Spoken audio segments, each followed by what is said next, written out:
Roland Dumas a vécu les dernières années de sa vie avec une mystérieuse Svetlana.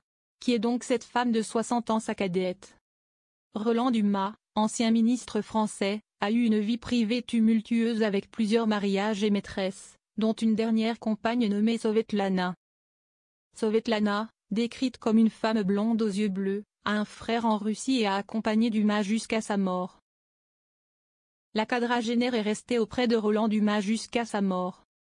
La vie privée de Roland Dumas a été mouvementée. Étudiant, il épouse sa première femme, Théodora Voulepsis, une ancienne Miss Grèce. Le mariage ne dure pas plus de 3 ans. L'avocat tombe ensuite amoureux d'une artiste lyrique, Maria Murano, puis épouse une certaine Anne-Marie Lillet, alors âgée de 17 ans. De ce second mariage naît une fille, Delphine, et 2 garçons, David et Damien. Volage, selon le magazine Paris Match, Roland Dumas aurait eu plusieurs maîtresses. L'homme est polygame par nature, soutenait-il dans une interview accordée à nos confrères en 2014. Cet héritage de la fidélité, nous le devons à la religion catholique.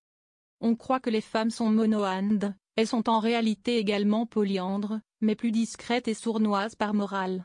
Les dernières années de sa vie, l'avocat les a passées aux côtés d'une certaine Svetlana. Qui est donc la dernière compagne de Roland Dumas. En 2023, Roland Dumas présentait au journal du dimanche la bienveillante Svetlana. Nos confrères décrivaient alors une jolie jeune femme, la quarantaine épanouie, blonde, cheveux tirés, yeux bleus. Elle a un frère qui vit en Russie, s'occupe d'une usine. Mais ce n'est pas un oligarque, leur avait indiqué l'ex-ministre français. Lors de cet entretien, le journaliste avait demandé à la franco-russe si elle pouvait parler avec son frère de la situation en Ukraine et de la guerre menée par Poutine. Très difficile. Il y a des mots qu'on ne doit pas prononcer. Trop dangereux.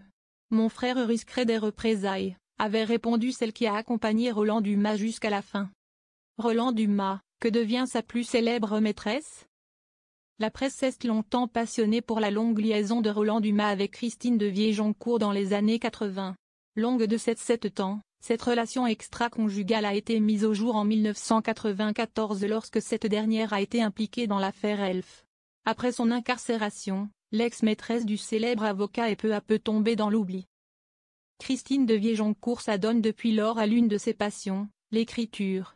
Elle est l'autrice de plusieurs livres. Le dernier en date, intitulé Ces messieurs qui nous gouvernent, a été publié en 2020 aux éditions Auteurs du Monde. La romancière consacre également une partie de son temps à la vie associative.